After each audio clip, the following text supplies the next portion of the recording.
안녕하세요. 오늘은 난독증에 대한 이야기를 해볼까 합니다. 여러분, 난독증은 간단하게 말하면 글을 읽고 이해하지 못하는 거예요. 그 이유는 여러 가지가 있습니다. 자, 크게 세 가지로 나눌 수 있습니다.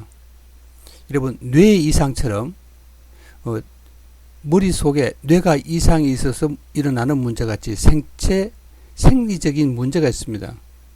그래서 난독증이 생기기도 합니다. 근데 실제로 난독증 환자 중에서 어떤 뇌 이상, 다시 말하면 생리적인 문제가 일어나서 난독적인 경우는 굉장히 희귀합니다. 실제로.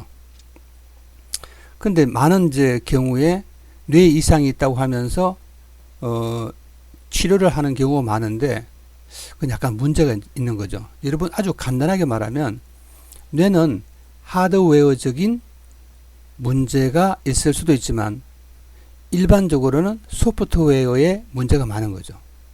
우리는 소프트웨어도 크게 두 가지로 나눌 수 있는데, 하나는 사고의 구조, 다시 말하면 인지적 문제예요. 인지적 문제가 있어서 난독증이 생기는 경우가 있고, 그 다음으로는 정서적인 문제 때문에 일어나는 난독증이 있습니다. 이거 좀 복잡하죠. 예, 그래서 크게 세 가지 영역으로 나눌 수 있습니다. 생체적 문제적, 생리적인 문제, 이게 첫 번째. 두 번째, 인지적 문제, 그 다음에 정서적 문제, 이렇게 나눌 수가 있습니다. 자, 그런데 문제는 또 다르게 그 난독증을 바라보는 시각이 있을 수 있습니다. 하나는 병적인 거죠. 여러분, 병적인 것은 대표적인 것이 뭐냐면 뇌 이상이죠. 이거는 뭐 쉽지 않습니다. 뇌 이상이 있으면 이거는 병원을 가든 어디를 가든 고치는 게 쉽지 않죠. 아직까지 뇌에 대한 어떤 그런 연구나 이것은 아마 세계적으로 거의 뭐 초보 수준이죠. 다시 말하면 뇌 이상이 있다고 해서 그것을 뭐 수술해서 고친다든지 그것은 쉬운 일이 아니죠. 다시 말하면 뇌가 다쳤을 때 그것을 대체할 수 있는 게 없습니다. 이빨 같으면 부서지면 임플란트를 갈아 끼울 수 있지만 뇌가 다치면 갈아 끼울 수가 없는 거죠. 예, 그런 문제가 있습니다. 그러니까 부분적인 어떤 시냅스의 약간 이상에 따른 어떤 뭐 이렇게 상처를 입어서 복원된다는 이런 건 있을 수 있지만 어떤 본질적으로 큰 뭐 해마라든가 뭐 등등 후두엽이나 전두엽 등등 어떻게 다치면은 그 쉬운 일이 아닙니다. 자, 그래서 이 부분은 앞으로 난독증과 관련돼서 이야기를 하지 않을 겁니다. 주로. 제가 주로 이제 앞으로 다룰 것은 뭐냐면, 난독증 중에서 병적인 난독증보다는 흔히 말하는 일반적인 난독증, 그 다음에 병과 일반적인 난독증 사이에 있는 경계적 난독증, 이런 것을 다룰 예정입니다. 자, 그래서, 여러분 이제 글을 읽으면, 아주 간단하게 이렇게 생각하시면 됩니다. 여러분이 글을 읽어보세요. 읽어보시면 한 문단이나 한 두 문단 정도 읽어보세요. 두 문단 정도 읽은 다음에 한번 회상을 해보세요. 가장 좋은 방법은 그 글을 보지 않고 써보는 거예요. 노트 같은데. 적어보세요. 그러면 내가 그 글을 읽고 이해하는 수준이 어느 정도인지 알 수 있습니다.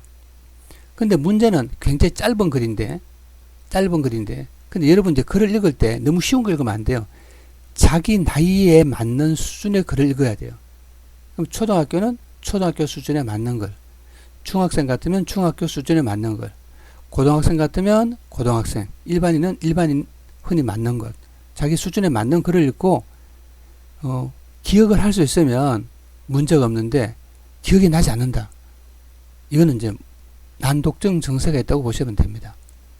자, 그래서 테스트를 해보세요. 예. 그 다음에 이제 두 번째로 뭐냐면은 단순한 인지적 오류가 일어날 수도 있는데, 인지에도 여러 가지 차원이 여러 가지가 있습니다. 첫 번째는 그런 내용이 있었다는 것을 인식하지 못하는 경우가 있어요. 자, 여러분 잘 기억해 보세요. 첫 번째, 인식을 하지 못하는 거예요. 인식하지 못한다는 것은 어떤 글을 읽었는데 그게 어떤 내용인지를 기억하지 못하는 거예요. 자, 그러면 거의 난독증이죠. 두 번째 단계는 이해의 단계입니다. 일단 인식을 했으면 이것이 어떤 내용인지 이해하는 거죠. 자, 이해의 단계가 있고 그 다음에 이제 3단계로 가면은 해석의 단계가 있습니다. 그 내용을 읽고 자기 방식의 언어로서 이해하는 거죠. 해석하는 거예요. 자, 해석이라는 것은 사실을 그대로 인식한 다음에 자기의 주관을 개입해서 새로운 방식이나 어떤 이야기를, 내용을, 의미를 재구성하는 겁니다. 자, 이렇게 세 가지 단계가 있을 수 있습니다. 인식의 단계, 그 다음에 이해의 단계, 그 다음에 해석의 단계, 이렇게 세 단계가 있습니다. 그 다음에 또 다른 차원에서 이야기하면은 어떤 친구는, 어떤 사람은 굉장히 개념이 약해요. 개념이 약해서 독해가 안 되고 난독증 경향을 보이는 사람이 있습니다. 또 하나는 뭐냐면은 지식이 체계화되지 않도, 지식이 없어요. 근데 여러분 이제 지식과 개념이 비슷하기도 하면서도 달라요. 예. 제가 말하는 것은 이제 개념은 글자 그대로 개념이고 지식은 좀 단편적으로 설명하는 거예요. 여러분이 흔히 말하는 배경 지식, 이 정도로 생각하시면 됩니다. 배경 지식, 그냥 이 정도로 생각하시면 됩니다. 또 한편에서 보면은 그 개념과 지식은 이렇게 공유되는 부분이 꽤 많죠. 별건 아니에요, 사실. 별개가 되는 건 아니에요. 개념과 지식은 겹쳐지는, 중첩되어 보는 부분이 꽤 많습니다. 자, 그 다음에 이제 조금 더 어렵게 이야기하면 스키마라고 할 수 있는데 어떤 인간이 가지고 있는 어떤 추상적인 어떤 사고의 구조, 틀, 그런 걸 보통 스키마라고 이야기하는데 스키마에 문제가 있는 경우도 있습니다. 여러분 이제 스키마와 또 인지 구조는 약간 차이가 있어요, 사실은. 예. 그 다음에 마지막으로 정서적인 문제 때문에 난독증이 일어나는 경우도 있습니다. 근데 이제 보통 이제 수능으로 따졌을 때 한 5등급 이하가 되면 약간의 난독증을 대부분 가지고 있습니다. 특히 현저하게 아주 많이 국어 성적이 떨어지는 친구는 난독증일 가능성이 꽤 높아요. 그 다음에 1, 2등급 중에서도 어느 한 부분에서 부분 난독증을 갖고 있는 친구들이 꽤 많습니다. 이런 보고에 의하면 아이비리그 출신이나 어떤 그 미국의 최상위 그 대학에 있는 사람들도 난독증을 꽤 많이 가지고 있다는 그런 보고가 있습니다. 저도 이제 뭐냐면 꽤 공부 잘하는 사람들을 만났을 때 글을 읽고 이해하는데 굉장한 어려움을 있다는 말을 종종 듣습니다. 자, 여러분, 난독증은 제일 중요한 게 뭐냐면, 기본이 뭐냐면 이렇게 볼 수도 있습니다.